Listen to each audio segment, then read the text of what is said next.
Dr. Fawcett. Thanks, Scott. And I'll just say the movie Crystal City, I think of San Antonio tonight. It's screening in San Antonio. So it's still making the rounds, which I'm really happy about. I wanted to talk, we've talked about this in the past. We referred to this topic a lot, but I want to drill down into a little bit more, and that is overcoming shame. You know, shame is such a constant companion for any addiction, but particularly for sex and porn addiction. Shame is a sort of a real core feature of it, both as a seed for the development of those addictions down the road, and also as a result of those addictions. So it's just really critically important for people to develop some techniques to really understand shame and work with shame and release shame. So I want to talk about that a little bit tonight, just some tips that we go over sometimes with our clients.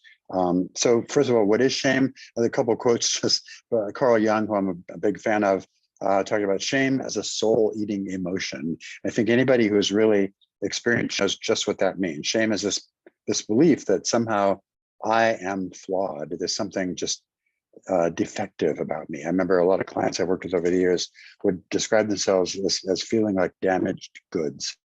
And that sums up that idea of shame about as good as anything I can imagine. Brene Brown, who we also use a lot and admire a lot, talks about the difference between shame and guilt is the difference between I am bad and I did something bad. And that's one of the essential features we would go over with our clients, is that difference between, you know, I'm a good person who did bad things versus I'm a bad person. And I think most people come, at least in the early addiction recovery stage, as feeling they're somehow defective or flawed or just bad people. So what we know about shame is that really it can produce this what we call a shame spiral that has really no good outcome. So we try to work on managing shame in a way that's productive for everybody. And so one of the strategies we talk about, you know, shame really for almost everybody has its origins in early childhood. No baby, no infant is born with shame. You know, shame is taught to us, whether it's by our parents or our siblings or bullies at school or the church or the laws or the press. I mean, there's all kinds of places we learn how to be ashamed and what we should be ashamed of. But that revisiting with the help of a therapist sometimes is really useful to go back and revisit some of those old core beliefs that we've talked about, those I am statements, those old conclusions, like I am so unlovable or unworthy that I have to go extra hard to make anybody love me, or nobody's going to meet my needs, or I have to take care of them myself. And there's all these beliefs that are kind of mistaken, but they also really feed and fuel the development of addictive disorder down the road. And so I think to really understanding those old core beliefs is really important, that we feel worthy and deserving of things. And the best way to really do that is in the context of trauma therapy. You know, I think most addicts have a lot of underlying trauma or what we would call adverse childhood experiences that really do impact how they do down the road. The second thing with shame is to really recognize the triggers. You know, it starts with the behaviors, the way we react to pain. We encourage everybody to observe. And there's actually a thing in therapy called the observer self. And it's a technique and a tool that people can use to, like, okay, what if I were like an observer standing 10 feet away looking at me, what would they see? And that's often a way that we can start to separate ourselves from being wrapped up in this feeling like I am this thing, to looking at us with a little bit of distance, as if observing ourselves and understanding this is something that's going on with me. And we can start to separate ourselves from that feeling of shame that I am flawed, but there's a part of me, maybe it's my behavior, maybe it's my beliefs that I do, I'm not consistent with my own values, those kind of things. We start to learn those are things we can make changes on, have an impact on. We can't, if we just believe that we're just flawed and defective, we can't do that so much. So I think to really recognize those, did something say, when you feel shame, what just happened? You know, did somebody say something to make you feel vulnerable? Were you rejected in some way that you're reminded of an early childhood event? Were you abandoned in some way, or did you feel abandoned? That there's an echo or of old issues that maybe haven't been dealt with. So identifying those triggers, and everybody has unique triggers. So everybody has this unique constellation of triggers. So really starting to understand what is it that triggers your own shame helps you identify points that you can intervene upon to make a difference. And then, okay, so we start to pretend to believe, at the first at least, and finally do believe that we're not defective or flawed people. We can make progress there. We can recognize our triggers and kind of deconstruct them. But then what do we do? I think one of the biggest tools that we can do is to start to practice self-compassion. And I think that ability to really have compassion for ourselves and for what we went through as children, if nothing else. And in addition, by the way, for having compassion for everybody else. But one of the great struggles for sex addicts and porn addicts is notorious kind of lack of empathy and compassion for other people. And guess what? It starts with themselves. They don't have compassion or empathy for themselves. If you can't feel compassion internally, you're not going to be able to feel it in somebody else. And so really starting to have that compassion for yourself is really important. I encourage my clients to talk to themselves and treat themselves with the same kindness and love they would show a good friend or a beloved child. In fact, very often when people are so full of shame and self-hatred, the only way to start to break through that is I ask my clients to picture your younger self, that you at age 5 or 6 or 8, and the things that were going on in your life, and have some compassion for that part of you, if not for the whole part of you. And that sometimes is a beginning where people can start to learn how to like that part of themselves and feel some compassion about that. And so that self-compassion is really an antidote to that self-criticism that's that self-talk that goes with shame. Just what an idiot I was. How could I be so stupid? There I go again. All that stuff that we tell ourselves. Self-compassion really is the antitoxin for that.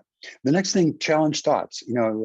Cognitive behavioral therapy. What do we know? Is that thoughts influence our feelings that basically influence our behaviors. So if we can change our thoughts, and what happens with shame, we have these looping thoughts. That with shame becomes this circular thing that there's no escape from. It just goes and goes and goes. That's why we talk about shame spiral, where it just feeds on itself. And so gradually we have to learn how to interrupt that cycle, to weaken shame's grasp on us, to challenge those thoughts, to understand that if we're addicts in early recovery, we have this, what we call a negativity bias. Everything, the glass is always half full in our lives, right? And so we see things as a negative way. So challenging those negative thoughts, and that's where Scott and I are always talking about the gratitude. Just starting to see the glass half full or half empty rather, and what we can do in terms of challenging those thoughts and challenging that self-talk, that nattering kind of criticizing voice in our ear that always is going off. So, and that challenging thoughts and these looping thoughts ultimately result in kind of the ultimate shame experience was feeling ashamed of having shame, right? So we start to get a spiral that feeds itself because we're ashamed about feeling shame about something. So it becomes a self-fulfilling prophecy in a way. We talked about self-compassion. Very often when we're doing group here at Seeking Integrity, people will say something kind or loving or supportive to a peer in the middle of group, and that peer has a real hard time taking it in, because it doesn't match how they feel about themselves on the inside. If somebody else is saying, gee, I'm really proud of what you just did, or the courage that took to say that, and you're saying, well, I feel like a piece of crap. So it just doesn't connect. And so we have to really start to learn how to receive love and kindness from other people, because very often it's going to be receiving it from others before we can feel it ourselves. And so really learning how to accept that and believe people when they say it, even though it may not feel 100% accurate in the beginning. That's a really important piece. And then a couple more things, just I think practicing forgiveness for ourselves and for others. In the end, shame is just really narcissistic. It's all about me. It's like I'm the worst person ever. Is that it kind of, we build on that sense of shame. And so I think really just giving ourselves some forgiveness, some grace, moving on, learning new ways of being. And I find that 12 steps are a perfect pathway to starting to release that shame. That combined with therapy is really all you need to move forward and clean up some of that wreckage of the past that we talk about, and really unlearn shame. Shame is a habit. As I said, nobody is born with it. We are taught how to feel shame. And so we can learn new tricks. And so I think learning how to give away shame, how to not buy into it anymore, and to really start to see ourselves in a whole different light is the way out. And it's not just an add-on for feeling better in recovery. I think it's really an essential task for recovery. If we can't learn how to ditch some of that shame and leave some of it behind. And nobody does it perfectly, but I think we have to be able to start to lose it if we want to really make progress in recovery. So I think with that, I'll stop. Thanks, Scott. Yeah, thank you, David. I'm going to break my own rule. Normally, I go to questions from last week and then questions in the Q&A and then something, and then we'll go to the chat feature. But I'm pulling something out of the chat feature because it also coincides with the question I wanted to ask. So I'm going to read from the chat feature first, then I'll ask the question. I'm a sex addict. My wife has demanded a divorce following my full therapeutic disclosure 3 weeks ago. I am full of shame for the hurt and pain I've inflicted on her. She never asked for that or deserved any of it. What can I do to reduce my shame and focus more on a smooth divorce process? And my question related to that is, you mentioned shame spiral. Can you talk about what a shame spiral is, what it does to us, and how to snap out of the shame spiral? Because all of these tools are great, but I know that if I'm in the middle of a shame spiral, I'm not reaching for these wonderful tools like gratitude and reality checking. Right. So in the heat of the moment, what can we do? Yeah, so that shame spiral we're talking about, and kind of the world closes in, we go internal, and we start to just live in that shame. And the more we focus on it and concentrate on it, the worse it gets, and it builds, and it's like a weight kind of pulling us deep down into the depths of the ocean. It's a very crippling, horrible feeling, right? And so when we're in that, we have become essentially a closed universe. I think the challenge there is to really break through that. And we need other people to help throw us a lifeline, basically. So for example, if I'm doing trauma therapy one-to-one with somebody and they get into a shame spiral, what I'll do as an intervention in the moment is ask them to open their eyes and make eye contact with me or with anybody. And we'll do it in group too, make eye contact with somebody in the group. Because what it does, it gets us out of our internal process, it opens our eyes, and it starts to connect us with other people. And it's those connections that starts to it grounds us again, it gives us some balance, and it starts to give us a way out of that closed universe of that shame spiral. And again, and people often will give us maybe loving, supportive, kind words. If we're really in it, it's really going to be hard to believe. But if we can stay connected, and I think that's the connection piece is the key here. If we can stay connected, whether it's through words, on the phone, with contact, just that is starting the way where we can sort of reconnect with the human race again. Because otherwise we're the worst thing ever, and we're caught in this place with no way out and no foreseeable future. And that, by the way, is where people do get self-destructive and have thoughts of harming themselves because they don't see any other option. And so if we can break through that, and it literally it's like, punching your way out of something that's pulling you down deeper and deeper to get connected and to get connected with other people. That's where the support comes from. Yeah, David and I, if you're a regular, we talk about two things all the time. One is gratitude, which I've already mentioned earlier, and the other is connection. And and if you sit around, if you take my work groups or anything, I'm big on, we don't do very well on our own. Particularly as recovering addicts, we need a community to recover. Because when I get in a shame spiral, I am not likely to reach out, but if I have people around me, they will ground me. I need I need regular meetings regularly, is kind of how we phrase it. I need to go to the same place every week, and if I'm not there, people call me and say what's going on. I need regular contact regularly. So, if I always have lunch with somebody on Tuesday, they will call me, if I'm not at the restaurant on time. And it's hard for me I can get into a shame spiral still, but it's hard for me to stay there because the people around me won't let me stay there. And I think in that case too, we're talking about where, a divorce unfortunately results from speaking in integrity, and that sometimes this happens, right? So I think that's sometimes in recovery we're honest with people, as we have to be in those formal disclosures, and we put it out there, and sometimes people can accept that or not. And so I think all those tools we talked about, having some self-compassion, for living integrity, for trying to do the right thing, for making amends where we can, behavioral amends.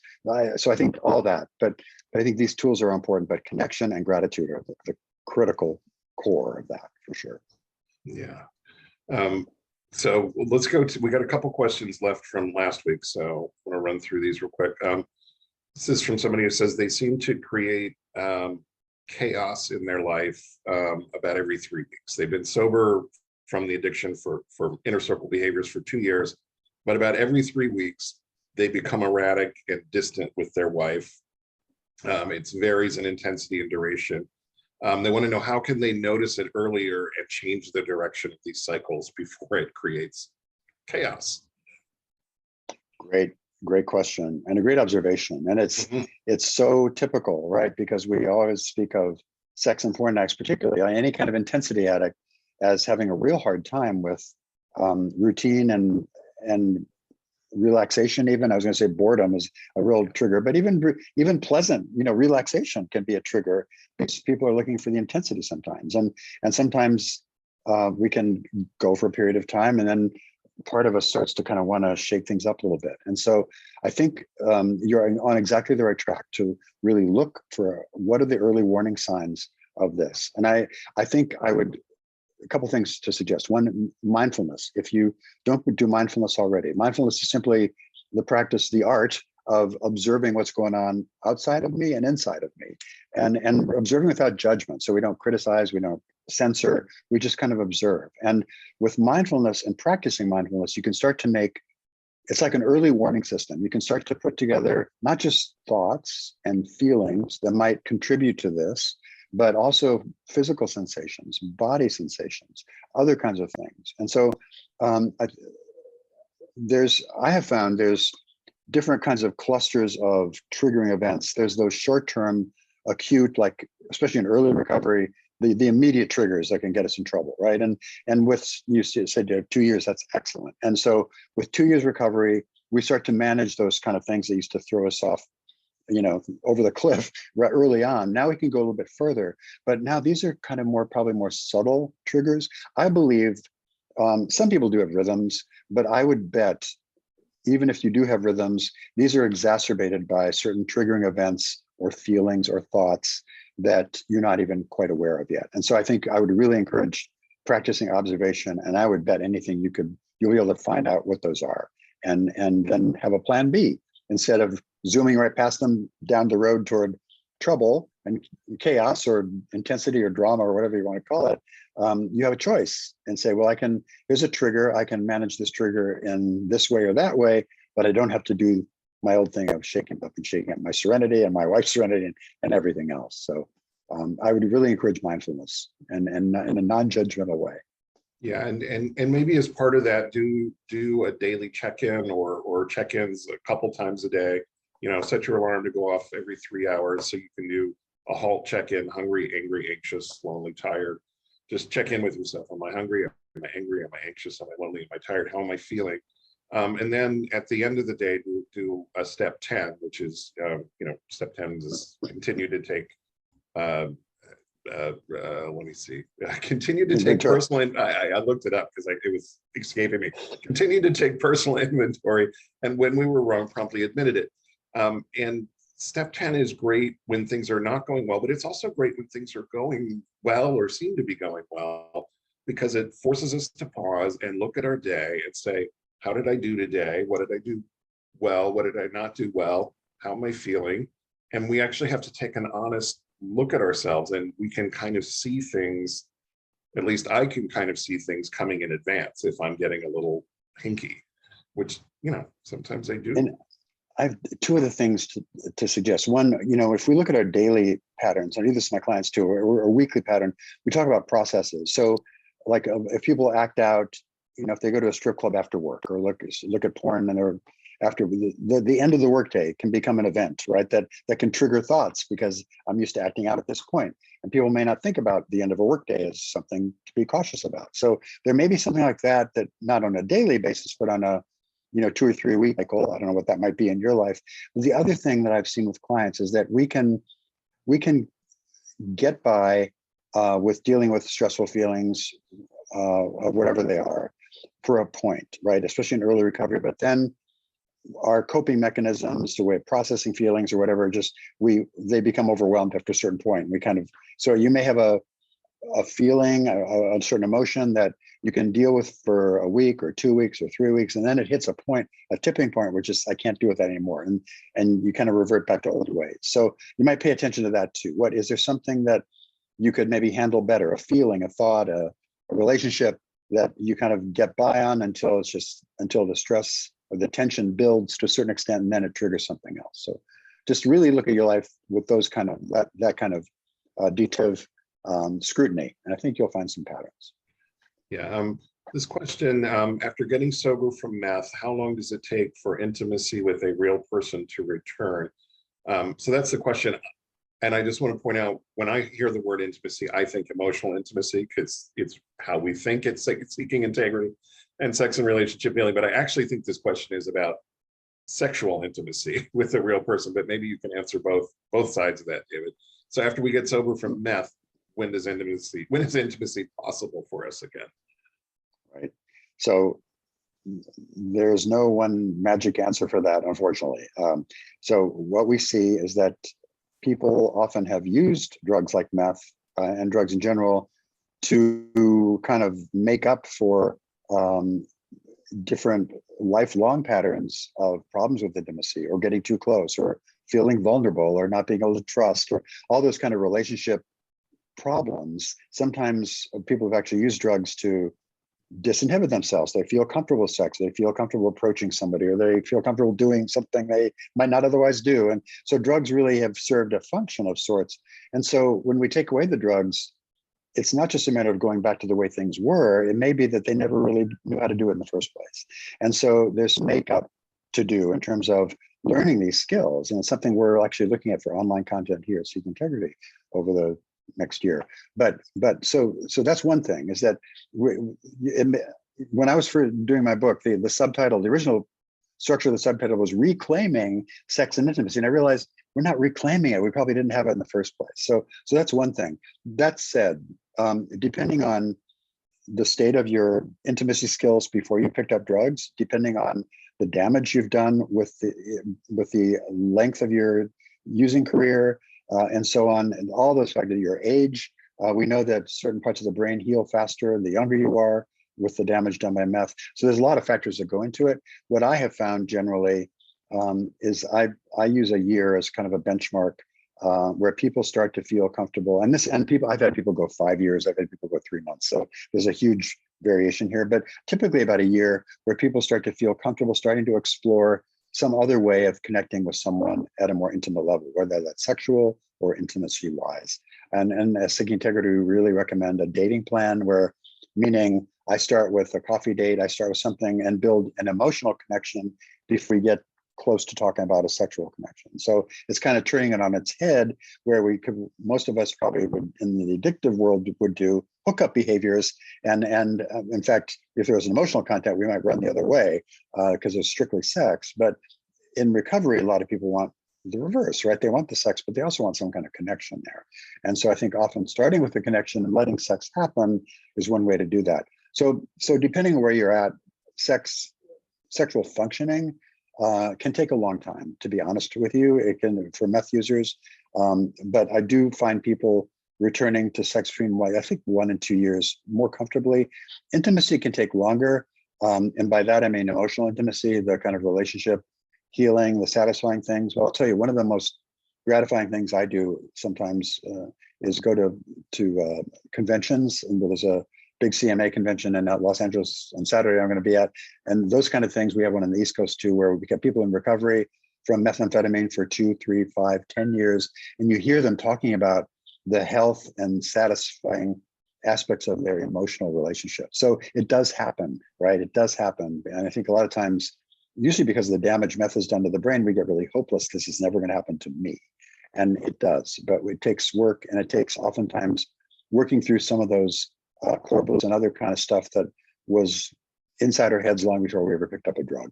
So sometimes we have catch up to do in that healing part, but it's totally accessible to everybody with time and patience, and probably a little therapy too.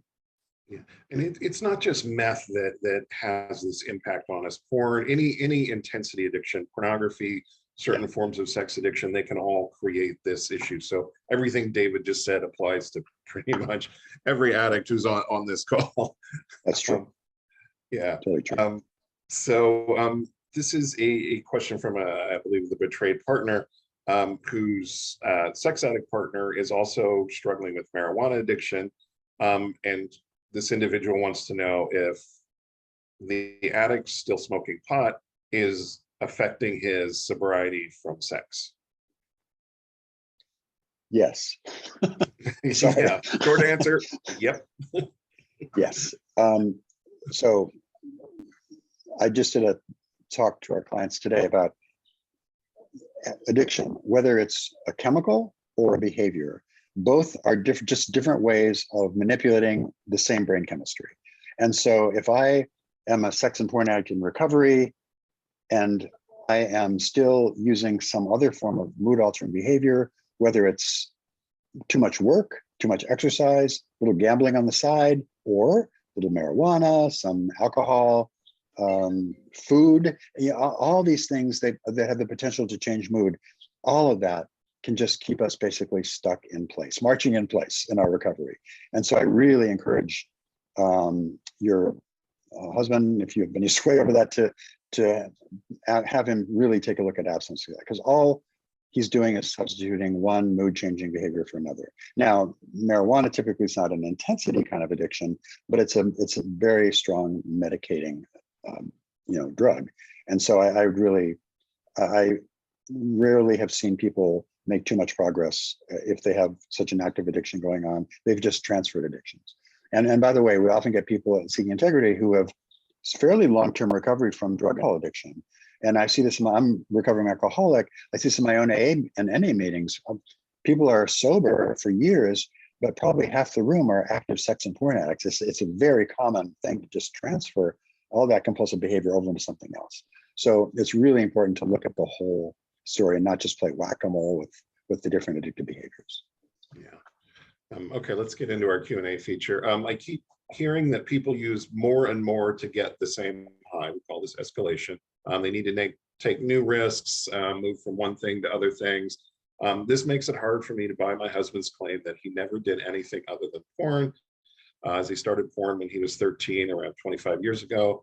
Both life and our marriage have become more and more stressful. We've both done full STDs tests. They came back negative. He claims that there's no phone sex, no strip clubs, no massage parlors, no anything. Thoughts on my skepticism around this? Does this seem unlikely? Is a polygraph enough? How can I know I'm moving forward with truth on his history? Can I take the first part of this, David, and then I'll turn it over to you?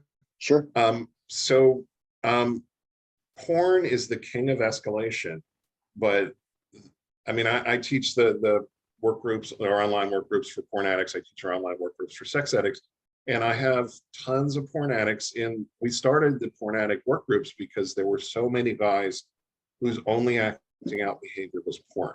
Now, their porn use had escalated massively over time, both in terms of time and content viewed. They often find themselves viewing things that, that would have disgusted them in the beginning and that go against their values and that they wish they weren't looking at. So you can escalate within the porn universe almost endlessly. That is entirely possible. So your skepticism, I appreciate your skepticism, but it's also possible that he's telling you the truth.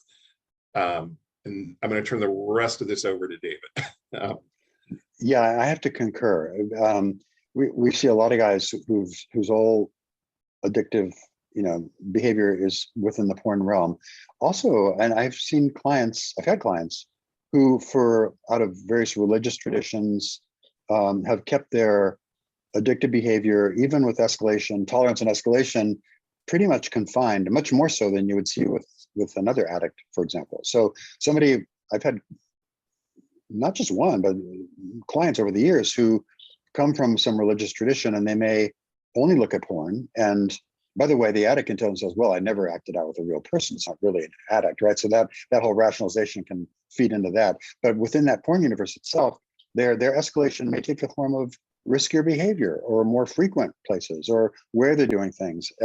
It typically escalates in terms of genres, getting into more taboo content and things like that, but can also take another direction in terms of just acting out in increasingly risky ways, that kind of thing. So yeah, the escalation can look different for different people, but it pretty much, there's always some kind of escalation, but it may not be going from, vanilla porn to some kind of kinky porn. It can be maybe taking more risks, that kind of thing as well. But I because of the nature of addiction and tolerance, it's a kind of a biochemical process. There almost always some kind of escalation going on, which is maybe more subtle. One of the strange ways that I'm finding as I work with more and more porn addicts directly that porn escalates is they go from kind of vanilla porn to hardcore porn, and then they go to what we call not porn, which is fan sites where there were images of people on the beach or stars topless or whatever, where it's not really porn. It's certainly not hardcore porn, but they have so much porn in their heads that they can use what we call not porn to create very, very elaborate fantasies tailored to their own, arousal template. And it produces it produces even more intensity than looking at this harder core stuff that's so shocking. So it can actually escalate in weird ways, where porn is all about fantasy. Sex addiction is all about fantasy. It's all about escape. It's this fantasy fueled intensity that helps us get out of our head and not feel stress or anxiety or whatever we don't want to feel. And sometimes the pure fantasy, just fueled by a single image of, somebody in a bikini or something, is more powerful than, a 20-minute super hardcore video. So the escalation with porn can be weird. It can go in all kinds of different directions. And sometimes it goes to real world and sometimes it doesn't. So yeah. Which is why, just to build on that, in recovery, it's so important to take a serious look at Facebook and Instagram and TikTok and all those places that can be very sexual to the addict, right? Because they can look at these images that aren't porn per se, but they do the same thing in terms of creating dopamine flow. Yeah, I almost insist my porn addicts get off of Instagram and TikTok. It's like, you don't need to be there. Okay, next one. I'm a male addict and recovered for 13 months. I've had one relapse, a couple of slips. This guy's doing tons and tons and tons of work in a whole bunch of areas. And the question is, how much should I share with my partner about my recovery? How much detail should I give? How much detail should she expect about all of this work and therapy? Continued from above. Okay. Should I share absolutely everything or keep anything between my fellows and my sponsor in recovery? I feel like I should share everything to be as open and vulnerable as possible, but I have had some professional advice otherwise.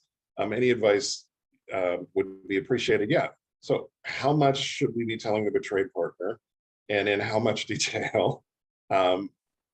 It's a great question, and it is the question in a lot of relationships, because a lot of times betrayed partners say they want to know everything. They don't, usually. Sometimes they do. And sometimes addicts say, I want to tell everything, but they don't. Sometimes they really do. David, off to you. Yeah, so I think one very common strategy of betrayed partners to try to feel emotionally safe is to get information, right? And so that's why they become like super detectives looking, try to figure out what's going on, because they're being gaslit all over the place. So the problem with that is that sometimes, well, almost always, there's never enough information, right? You may have all the information in the world, but you still think there's got to be more, and because you can never quite trust that you have it all. And so it's a little bit of a flawed strategy.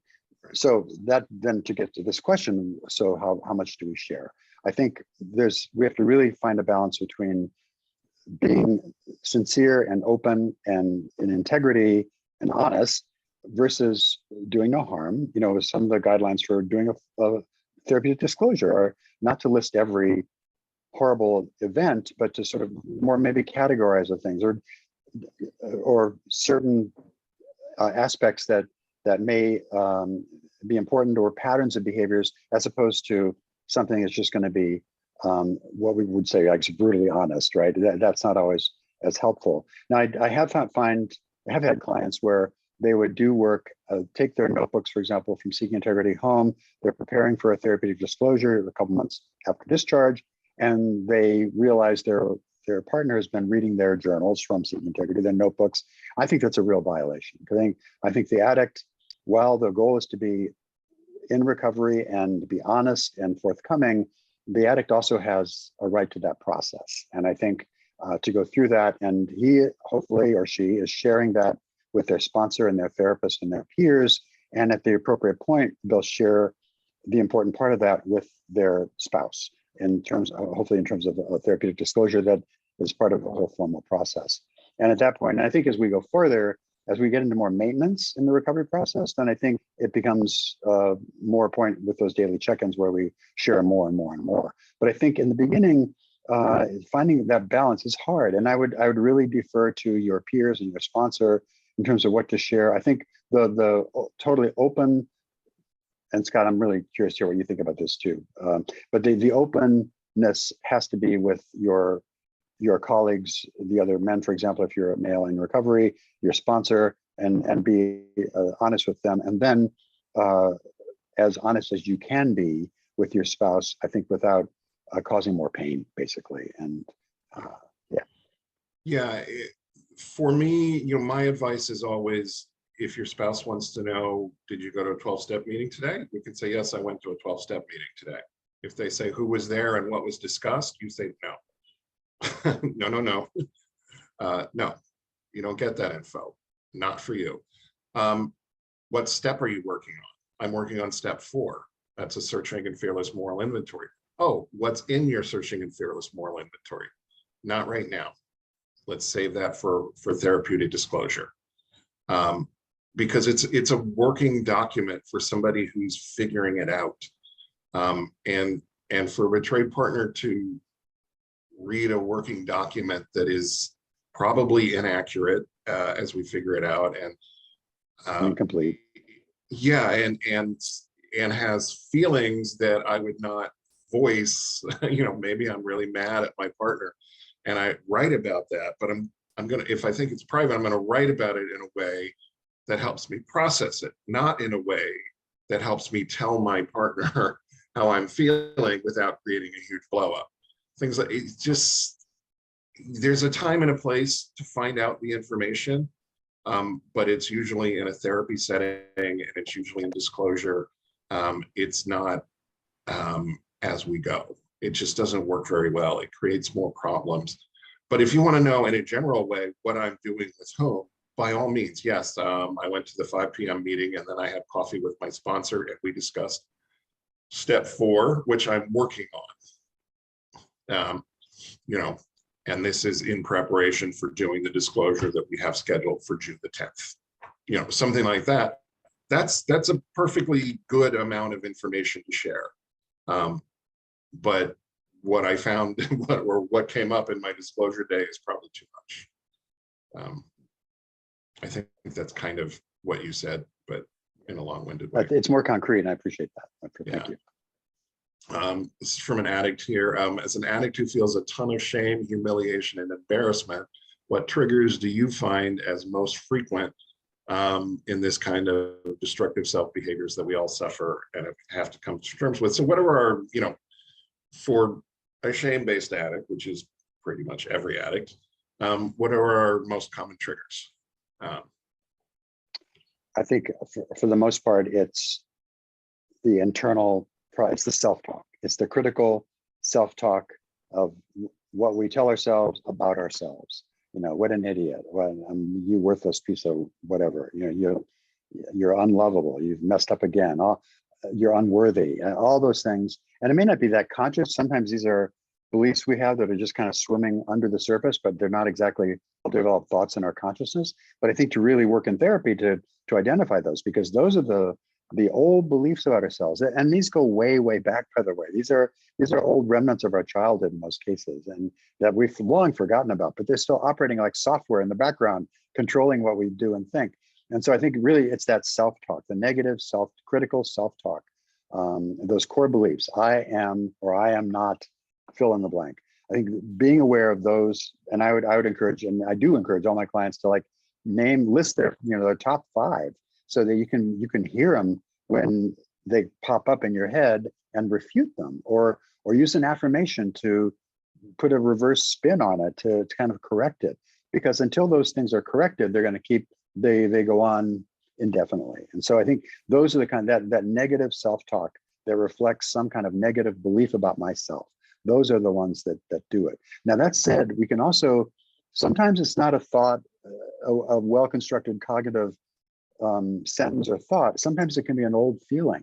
So it may be, if my father used to scream at me and tell me I was a piece of whatever, and I would get this churning in my stomach, these days, my partner, if we have an argument and I get yelled at or get criticized, I may get that churning in my stomach. I may not have a think, what a piece of crap I am, but that old, what we call somatic, a physical trigger can also set it off. So, and this is very classic with trauma work. We not only have the thoughts and the ideas, we have to pay attention to what is our body saying, because a lot of these old clues are left over in our bodies. So pay attention to that too. It's not just thoughts. It's also, tightness in your chest, churning your stomach, a real headache in your temples. Like, what is that? And sometimes I'll ask my clients, the old Gestalt therapy technique is like, okay, your stomach's churning. Let's give your stomach a voice, and if it had a voice, what would it say? It's like, I'm suffocating or I'm dying or whatever. And that can also often be very therapeutic with those, whatever those words are, to kind of to explain what's going on. But anyway, so pay attention to your thoughts and your body.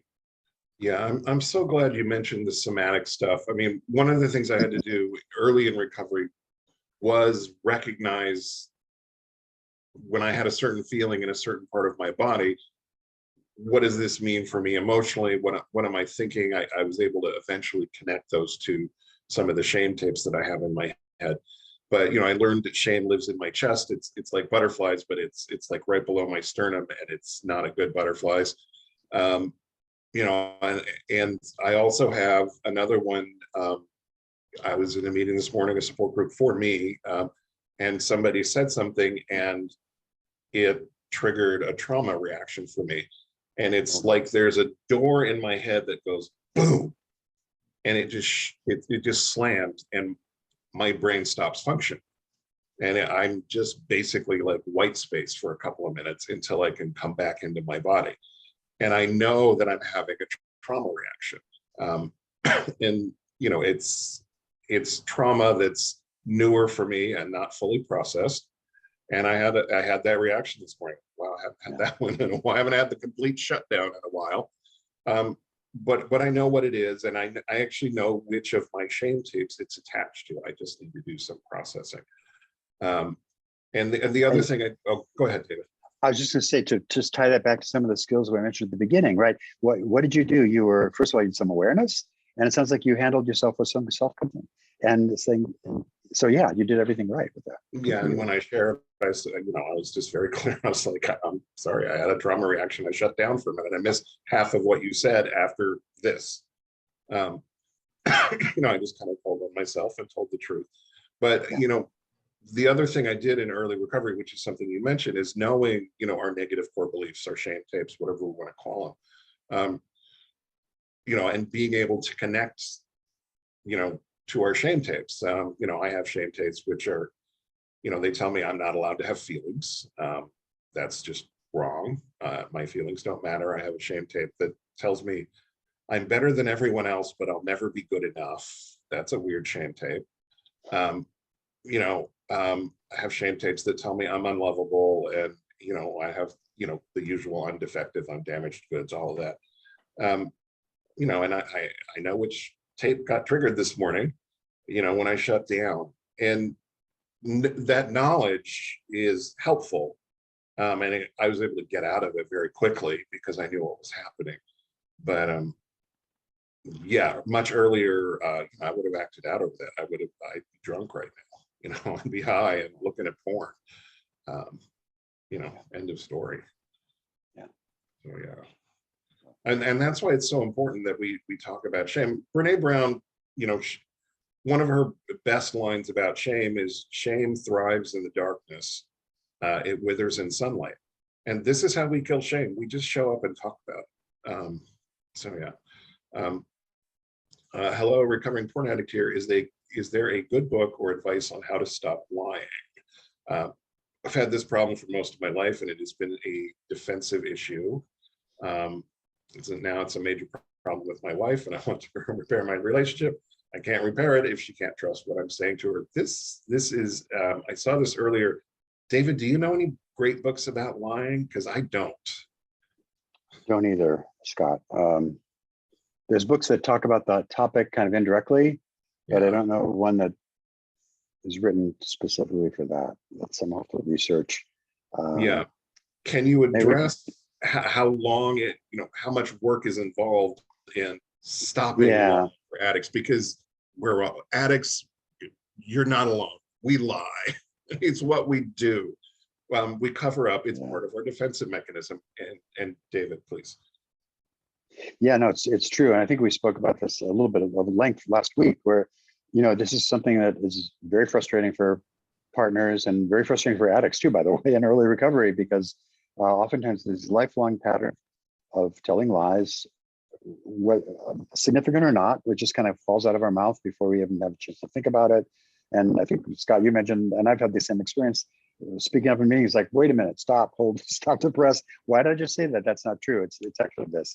It just happens. Now, that the good news is that gets better as we get more awareness of it and start living in integrity and recovery.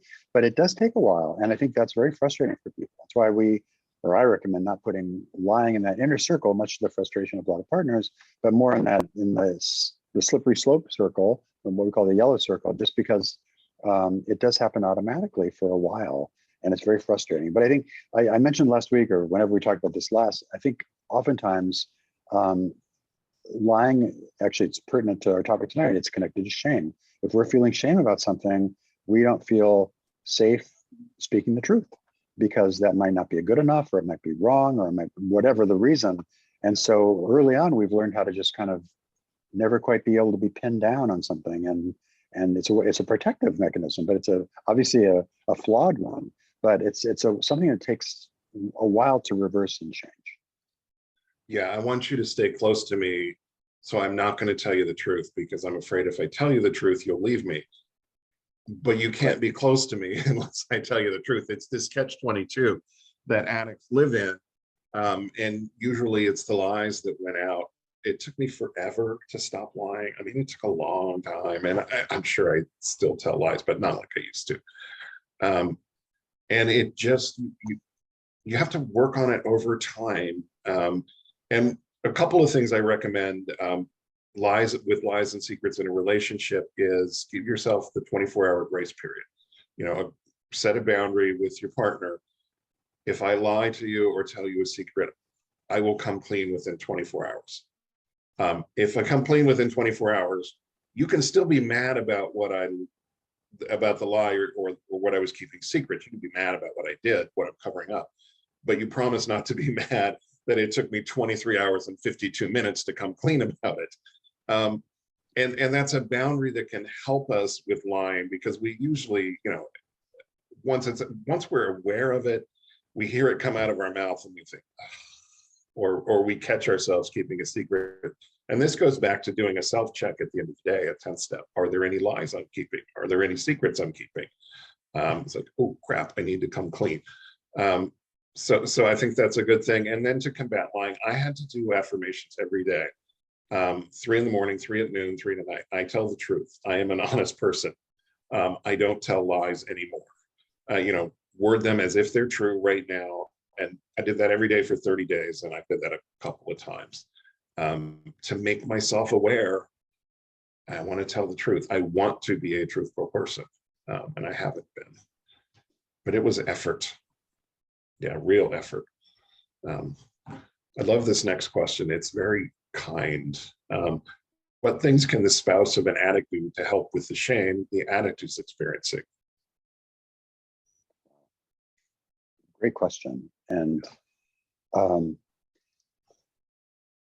yeah, shame largely, I think, is an inside job. I think it just flows from all these inside core beliefs that we have about ourselves. And I think the one thing you can do, and we see this in treatment with peers, but I think a spouse can very effectively also, is to practice that compassion when possible. And the very act of your question here sort of expresses that compassion. I think it's what Scott was referring to as well. But I think very often the addict needs other people to hold that compassionate space for them until they can do it for themselves. Because it's very hard because of all these internal things we've been talking about.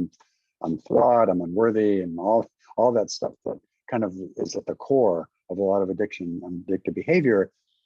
We can start to reverse that, but it's very hard to believe it if it's just coming from inside ourselves. And so if it's coming from outside ourselves, we can start to believe it. Even then, it's hard. But I think having a partner who shows compassion in the face of that, I think can be really, really helpful and supportive and it may be, and again, none of this is the job of the addict. I mean, of the partner, right? The addict is responsible for their recovery and what they do. But to have a partner that is supportive in the sense of pointing out things that aren't true, if the addict is being overly critical, or if the person, obviously, basically the emotional equivalent of needing a hug, that can be really therapeutic for someone. So I think just to be observant and kind where possible, but with firm boundaries. Not that everything's forgiven, because there's a lot of hurt and pain that's been caused. So I think finding that balance between good boundaries and holding the line and holding accountability, but also being supportive where you can. I think that's a tough balance sometimes, but I think it's a really critical one. Yeah, well stated. This next one, this is a question about a sex addict for 50 plus years who has strong Christian faith. Sex addict has cross addictions to alcohol, sugar shopping, etc.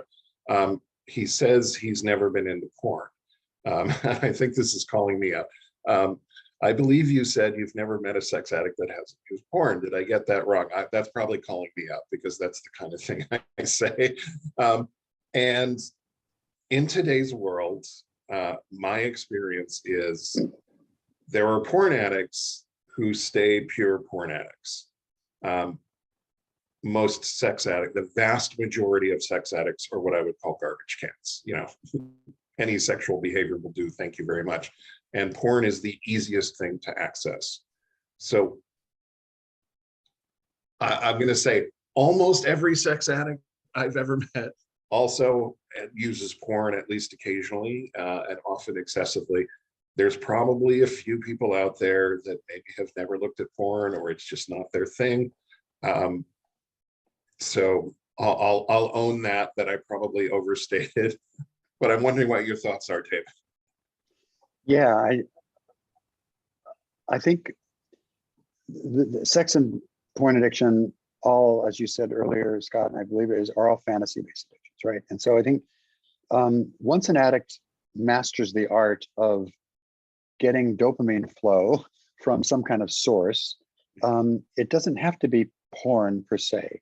So I think somebody could say, maybe honestly, although it's rare, but they could say, I've never looked at porn, but what else, what other kinds of imagery or thoughts are they using to get that dopamine going, right? So in a way, it's not porn. Exactly, that's where I was going. Are they looking at, all the girls in their bikini shots on Facebook, or those thirst trap pictures, or the Instagram, or the racy TikTok? I mean, all that stuff, as we said earlier tonight, that does the same thing, right? And certain addicts that's just fine. I've had a lot of very religious people who had real limits and had kind of were scared to death, like looking at porn, but they were, spending 10 hours and 12 hours a day looking through other kinds of sources like Instagram, and not porn, or even catalogs and things like that. And just, so they're getting the same high, but the source of the information is just different. So I think it's almost a somatic game. I think it's not so much the source. Okay, are you seeking a dopamine high somehow? And if so, how are you doing it? As opposed to looking at the specifics of how they might be doing it. I would guarantee they're getting dopamine somehow, and probably from some kind of interpretation of some kind of image in the world around them. It may not be pornography, but it may be, beaches or even shopping malls. Or clients, we talk about when they come in, checking in, the trip, going through airports. I mean, going through airports can be a very erotic experience for people, right? Because there's all kinds of scenery around. And so it doesn't have to be porn per se, although it often is, but it can be all these other things as well. Yeah, it says, yep, we looked at a lot of catalogs. So there we go. I think that's a follow-up to this question. And for sure, and the fact of the matter is, ultimately, this is a sex addict for 50 plus years. I mean, there are so many betrayals here over the course of 50 years. At some point, it doesn't even matter if it's porn versus an affair versus a strip club versus it all hurts the same, and the lies and the secrets do the same damage to the relationship. They crush relationship trust in the same way. There's research by Dr. Rob when the internet really kind of became a thing. People wanted to know if it mattered if cheating was online versus in person. And a whole lot of research found that no, it doesn't matter at all. Hurts the same either way. And mostly the other finding was what hurts more than the actual behavior is the secrets and lies. It's the loss of relationship trust. That's the true betrayal. We can get over the fact that you looked at porn or you went to the strip club. We can get over that. What I can't get over is that you just blatantly lied to my face about it. That I'm struggling with, and that's the real pain. And the question earlier about honesty. I mean, you want to repair your relationship, you have to get honest. I mean, rigorous honesty, tell the truth, tell it faster, is the key to repairing the relationship. Ultimately. Because without relationship trust, there's no point. You can't have intimacy if you don't trust each other. Intimacy requires vulnerability, which requires trust. Exactly right. I need to be able to tell you the truth and know you can take it. And I need you to know that you can tell me the truth and know that I can take it. And if I'm afraid to tell you the truth, that just gums up the works. And it pushes us apart. So we're out of time. We got a couple questions left. I'm going to save them for next week. And I promise we'll get to them right away. David, anything, this shame is such a huge topic. Anything you want to take us out with? Yeah, I think we talked about shame tonight, but I want to just mention, we've talked about don't get focused on the specifics. If it, porn, sexual acting out, marijuana, all these examples tonight, these are all different ways of manipulating our brain chemistry. And we can fool ourselves if, okay, I'm not looking at porn, but I'm high every night on something else. It's the same thing, right? So let's not get focused. We play whack-a-mole with all these different things, but the bottom line, unless we deal with the fact that we're seeking to numb and escape, we're not going to make progress at all. Yeah. Thank you, David. Thank you, everybody, for being here. Thank you for great questions. Please come back next week. We'll pick up the ones we missed and take a bunch of new questions. Thanks, okay. Scott. Good night, all. Right. Take care. Bye-bye.